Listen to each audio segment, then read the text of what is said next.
নমস্কার বন্ধুরা, দীপার রান্নাঘরে তোমাদেরকে আরও একবার স্বাগত।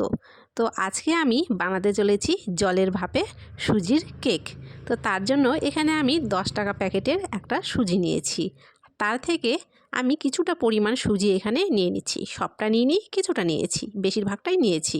তারপরে স্বাদের জন্য এখানে আমি দিয়ে দিচ্ছি চিনি।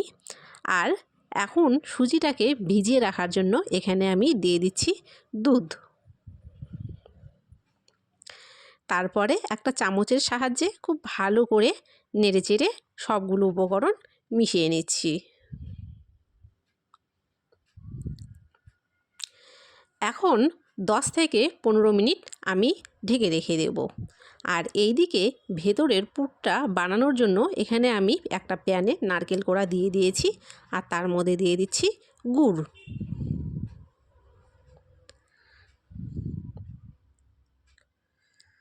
গুড় আর নারকেলটা খুব ভালো করে মিশিয়ে ভেতরের পুরটা তৈরি করে নেব।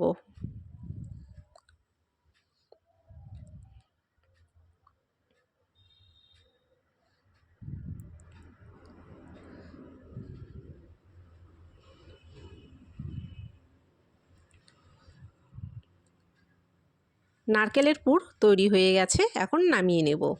তারপরে একটু ঠান্ডা করে নিয়েছি।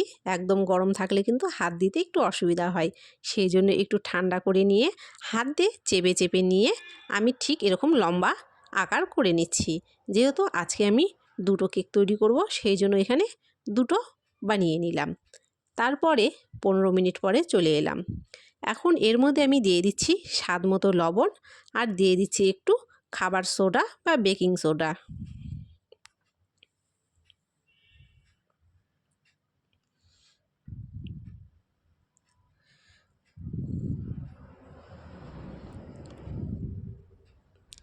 তারপরে খুব ভালো করে মিশিয়ে নিলাম। আর এখানে আমি দুটো স্টিলের গ্লাস নিয়েছি, আর গ্লাসের মধ্যে একটু করে তেল দিয়ে দিয়েছি। এখন একটা ব্রাশের সাহায্যে গোটা গ্লাসে খুব ভালো করে ভেতরটায় তেলটা মাখিয়ে নিব।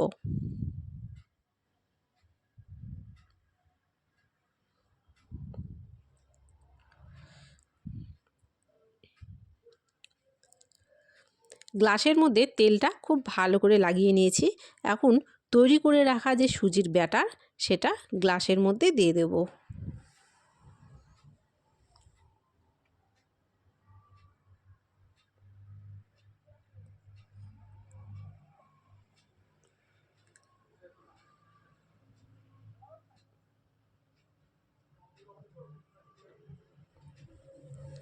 আগে থেকেই যে নারকেলের পুরটা আমরা তৈরি করে রেখেছিলাম, সেটা ঠিক এর মাঝ বরাবর এভাবে বসিয়ে দিচ্ছি।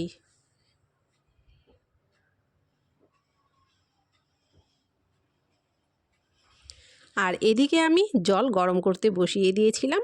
গ্লাস দুটো এই জলের মধ্যে বসিয়ে দিচ্ছি, আর ওপরে একটা পাত্র দিয়ে ঢেকে দেব এটা তৈরি হওয়ার জন্য। আজকের কেক আমার তৈরি হয়ে গেছে, আর আমি একটা বের করে তোমাদেরকে কেটে দেখিয়ে দিচ্ছি। তো দেখো, চারদিকে কিন্তু খুব সুন্দরভাবে এটা হয়ে গেছে। আর এটাকে গ্লাস থেকে বের করার জন্য কিন্তু কোনো রকম চাপাচাপি বা টানা হ্যাচড়া আমাকে করতে হয়নি, খুবই সহজে বেরিয়ে গেল। আর এই যে দেখো, এখন কেটে দেখিয়ে দিচ্ছি, প্রত্যেকটা পিস কিন্তু একদম পারফেক্ট হয়েছে। তো জলের ভাপে খুবই সহজে কিভাবে তোমরা সুজির কেক তৈরি করবে সেটা আজকে দেখিয়ে দিলাম। কেমন লাগলো আমার এই রেসিপি কমেন্টে অবশ্যই জানিও। ভালো লাগলে অবশ্যই একটা লাইক করে চ্যানেলটিকে সাবস্ক্রাইব করে দিও।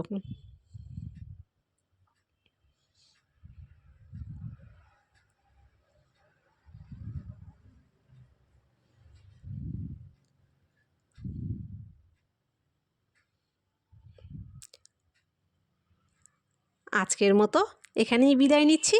দেখা হচ্ছে তোমাদের সাথে পরের ভিডিওতে।